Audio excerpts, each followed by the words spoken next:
Foot.fr, fournisseur officiel de football.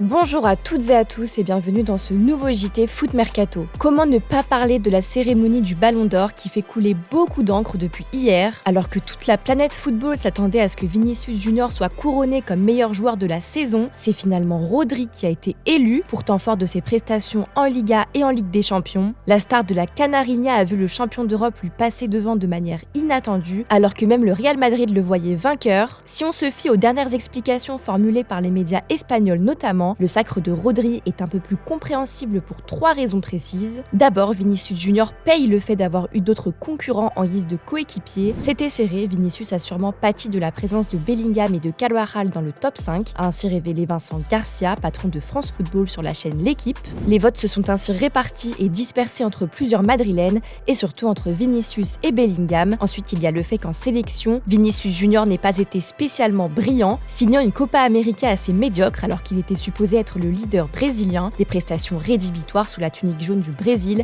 là où Rodri a été élu MVP de l'Euro, et les compétitions internationales sont particulièrement importantes dans ce genre de distinction individuelle. Si Vinicius Junior était le grand favori au mois de juin, les compétitions de club finies, les tournois de sélection estivaux ont un peu changé la donne. Enfin, il y a un autre critère qui a énormément pesé dans la balance et qui a surtout pris du poids cette année, le fair play et l'exemplarité. Souvent considéré comme un joueur provocateur et un joueur qui conteste de façon assez véhémente auprès des arbitres, Vinicius Junior a donc perdu beaucoup de points de ce côté-là, un critère à nuancer tout de même si l'on se rappelle du match de Rodri face au Nottingham Forest Football Club où l'Espagnol a voulu étrangler Gibbs White et s'est fait exclure pour cela, ou encore Emiliano Martinez qui remporte le trophée Yashin alors que celui-ci avait été critiqué pour ses gestes obscènes lorsqu'il a gagné la Coupe du Monde 2022. Le patron de France Football, Vincent Garcia, a confirmé que Rodri avait gagné son duel face au Merengue d'un rien. C'est un triomphe serré. Je pense que ça ne s'est pas joué à grand-chose, a-t-il déclaré au micro de la chaîne L'Équipe, avant d'être interrogé sur l'événement qui a marqué les heures qui ont précédé la cérémonie, le boycott du Real Madrid. Je pourrais vous raconter, c'est assez simple, mais ce soir j'ai plutôt envie de parler du vainqueur, qui est un beau vainqueur du Ballon d'Or. Ce n'est pas si souvent qu'il y a un vainqueur espagnol. C'est quand même un vainqueur pas surprenant parce que Rodri est un très grand joueur, mais qui évolue à un poste où il n'y a pas trop de Ballon d'Or. Rodri est plus qu'un milieu défensif, c'est un joueur fantastique, j'ai envie de mettre l'accent sur lui, c'est historique, ça rattrape peut-être aussi quelques grands joueurs espagnols qui ne l'ont pas gagné l'an passé.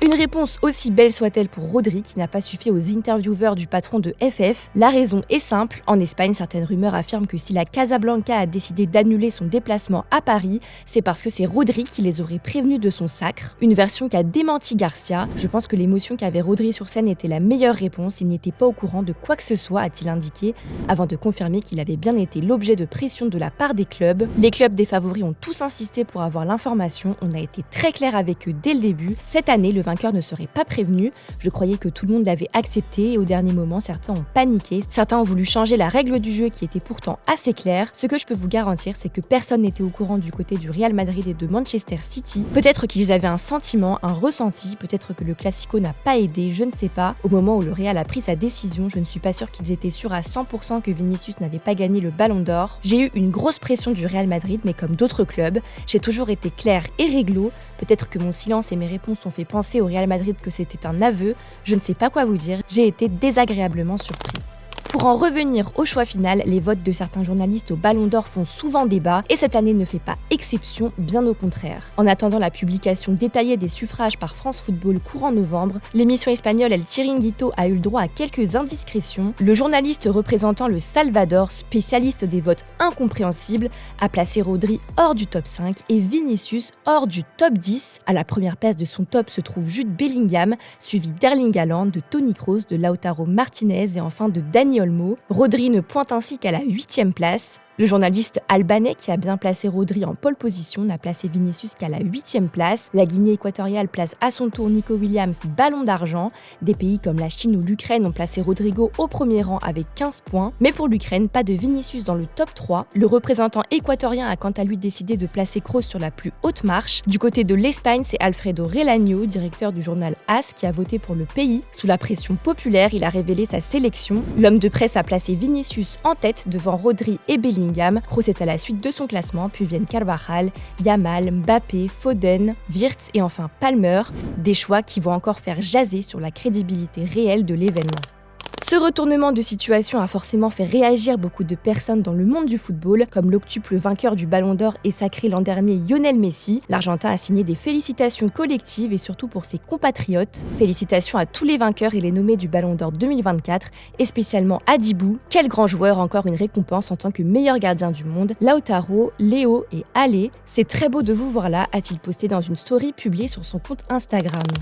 Les Catalans aussi n'ont pas manqué de réagir à la situation et en ont profité pour abattre Vinicius et le Real Madrid, en plus d'avoir remporté le Ballon d'Or féminin avec Aitana Bonmati et le trophée Copa avec Lamine Yamal. Cette déception de Vinicius Junior et du Real Madrid a aussi fait plaisir au pro Barça. Rodri, Ballon d'Or 2024 totalement justifié, écrit par exemple le journal Sport pour narguer les critiques des Madrilènes qui crient au scandale. L'image du Real Madrid est clairement touchée, explique le média dans un autre article, en rapport avec le boycott de la cérémonie de la part du club de la capitale espagnole. Dans un autre papier, le média indique que Rodri est un gagnant juste, comme l'aurait été Vinicius si son comportement était exemplaire, et il n'en reste pas là puisqu'on peut aussi lire une comparaison avec Messi. Lionel Messi a donné une leçon que Vinicius n'a pas apprise, en rapport au fait que l'Argentin allait quand même à la cérémonie, même lorsqu'il perdait. Sur sa une, Mundo Deportivo titre une autre humiliation avec des photos de Rodri, d'Aitana Bonmati et de Lamine Yamal, laissant clairement entendre que le Barça est le gagnant de ce Ballon d'Or. Après avoir déjà ridiculisé les Madrilènes lors du Classico, Lamine et Aitana sont les leaders de la fête culée à Paris et Rodri écrit l'histoire face au fiasco du Real Madrid, rajoute le média. Une autre défaite cruelle pour le Real Madrid,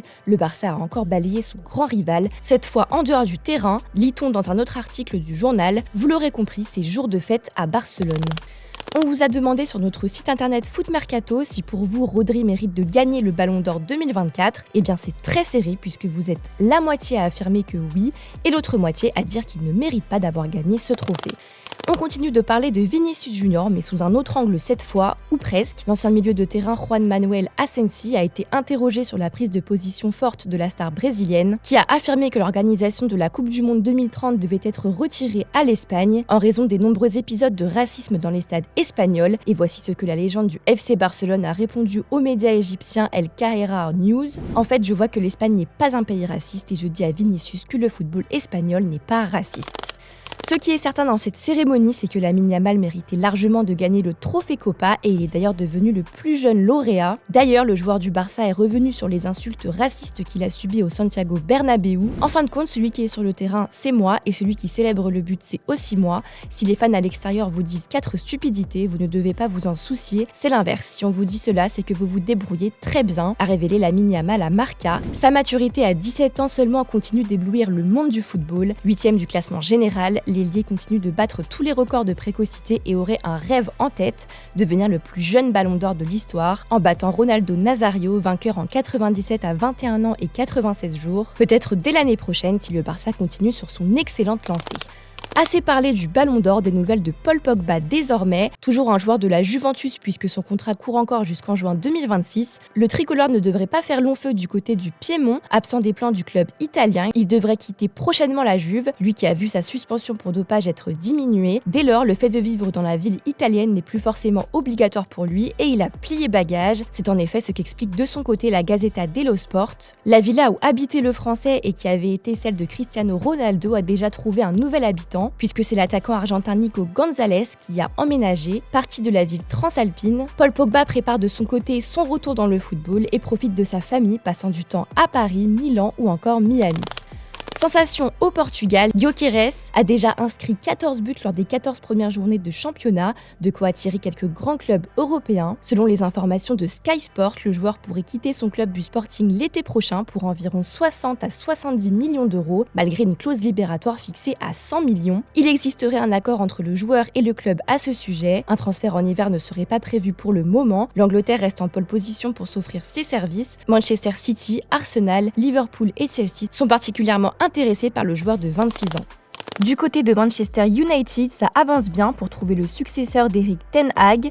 Les Red Devils ont jeté leur dévolu sur le coach du Sporting CP, Ruben Amorim. Les LOS ont d'ailleurs confirmé officiellement l'intérêt du géant anglais. Manchester United FC a manifesté son intérêt pour la signature de l'entraîneur Ruben Amorim et le conseil d'administration de Sporting SAD s'est référé aux conditions du contrat de travail en vigueur entre la société et l'entraîneur, en particulier à la clause de résiliation respective et à la valeur de 10 millions millions d'euros. Le Manchester United FC a manifesté son intérêt à payer au Sporting SAD la valeur de la clause susmentionnée, indique le communiqué publié par le Sporting à la Commission du marché des valeurs mobilières. Affaire à suivre.